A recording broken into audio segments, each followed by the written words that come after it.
Good morning students. Today we are going to see what is meant by state model, what is the representation of the state model.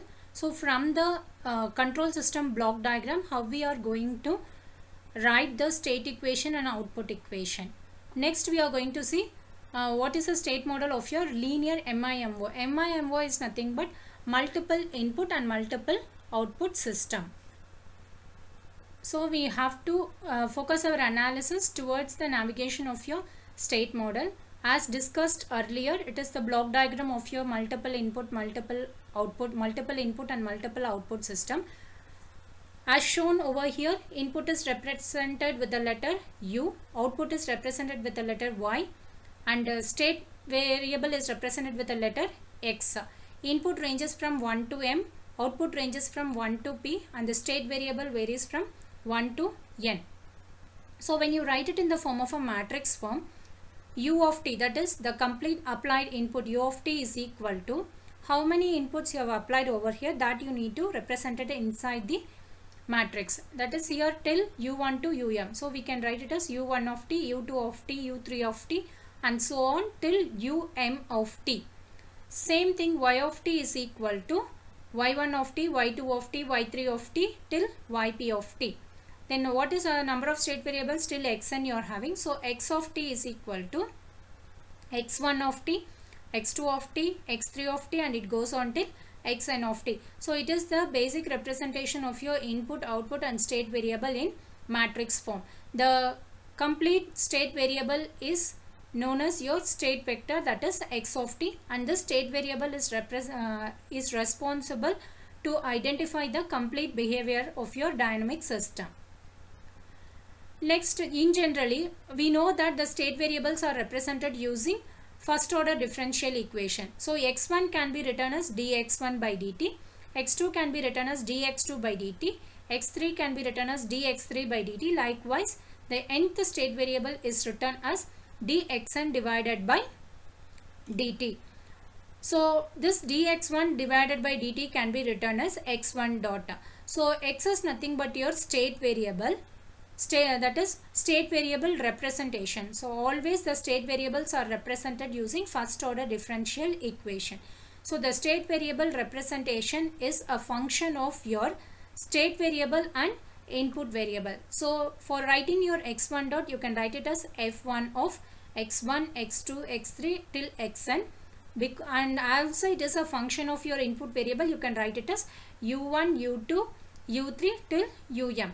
Same likewise, you can write x2 dot is equal to f2 of x1, x2 till xn. Similarly, u1, u2, um. Likewise, you can write the nth state variable representation xn dot is equal to fn of x1, x2, x3 till xn, u1, u2, u3 till um in vector notation. So this is all these equations completely describes the first order linear differential equation, which is nothing but your state space representation. In vector notation, if you write it, in general you can write it as x dot of t is equal to f of x of t comma u of t. It is for linear time invariant system.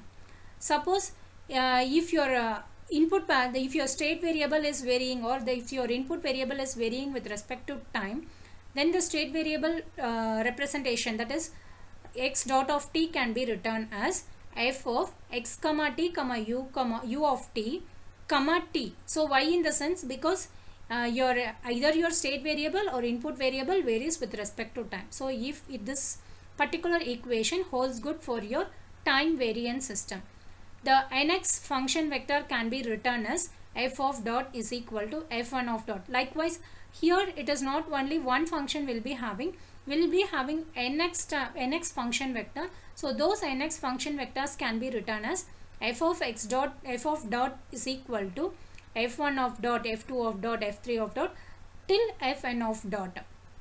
Here x dot of t will represent your state equation, y of t represent your output equation. So y of t is equal to, here your state equation is represented as a function with f of x comma u. Here your output equation y of t is represented with the g as a function of x and u. In case of your time invariant system, y of t is equal to g of x of t comma u of t.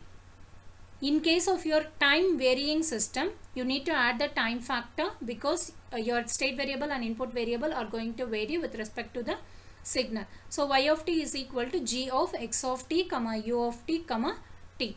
State equation and output equation will constitute the complete state model of the system. Now we'll be seeing linear state model of your linear MIMO system. In the previous session, we have seen how to arrive for your state equation and output equation. And in this class, how we will arrive for the matrix, that is state matrix and output matrix, state equation matrix and output equation matrix in case of your linear multiple input, multiple output system. So the complete state model of the system consists of both state equation and output equation. State model, suppose if they are asking you to they will give a problem and ask you to arrive for the state model. So if they are asking to arrive for the state model, then we need to solve for both state equation as well as your output equation. So here when you see for a multiple input and multiple output system, x is the representation of your state variable. Always the state variable are represented using first order differential equation. So we are writing it as x1 dot, x2 dot, x3 dot until xn dot. And also we know that the state variable is a state variable representation, that is x1 dot is a function of your state variable as well as your input variable. So you need to expand it. So at x is equal to x1, the constant is a11. It means that as time goes on, it is for a linear time invariant system. So when with respect to the time, that is when the time with respect to time, your parameter is not going to get changed. So we can write it as a11, that is constant with respect, constant towards x1, constant towards x2, constant towards xn. Same thing, constant towards your u1, constant towards your u2. So likewise, if you expand and write, you will get a11 x1 plus a12 x2 plus a1n xn plus b11 u1 plus b12 u2, and it goes on till b1m into um. Same way, x2 dot is equal to a21 because it is your second state equation representation for your next input. So x2 dot is equal to a21 x1 plus a22 x2, and likewise it goes on till a21 xn. Same thing, you have to write it for as a function of u also. So when you compare this equation with the previously analyzed one, so your state variable representation is a function of your state variable and input variable. So you are just expanding and writing. Here aij is none, bij is nothing but a constant coefficient. So you can, the above all these equations can be compressed and written in the form of a matrix as shown over here.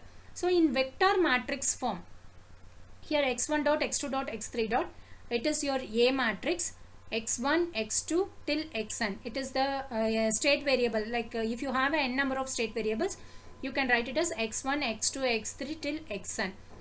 And if you have m number of the input, you can write it as u1, u2, u3 till um.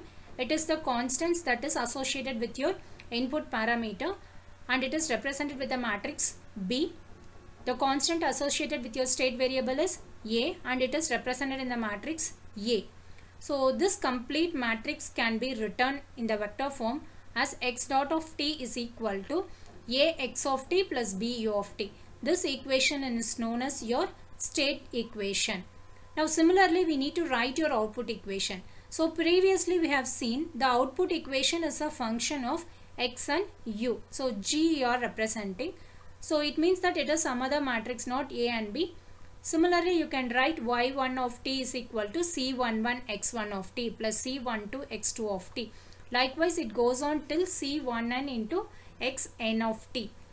As it is a function of your state variable and input variable, you have to write both your state variable expansion as well as your input variable expansion. After expanding the output variables, you can write it in the form of a matrix as shown over here. So in case of your output matrix, output equation, your state variable is associated with the constant C, whereas your input variable is associated with the constant D. So we can write C and D as a constant coefficient. Therefore, your output equation can be written as y of t is equal to C x of t plus D u of t. The combined state equation and output equation for a linear time invariant system is x dot of t is equal to a x of t plus b u of t.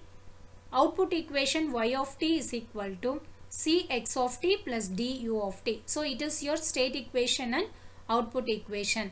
And also we know that the constant associated with the state equation is a, b, and the constants associated and the constant coefficient associated with your output equation y of t is c and d, where a is nothing but your evolution matrix or system matrix, b is nothing but your control or input matrix, c is nothing but your output matrix, d is your transmission matrix. We should identify the order of the matrix. So it is nothing but your state equation, right? So it is state equation means you have n number of state variables. Therefore the order of A will be n cross n. And B is also associated with the state equation, and depending upon the number of state variables you are going to get first order differential equation. So if you are, this is also associated with your state variable number. So here you will get n, and what is the range of your input? The input ranges from 1 to m. So you will get n cross m.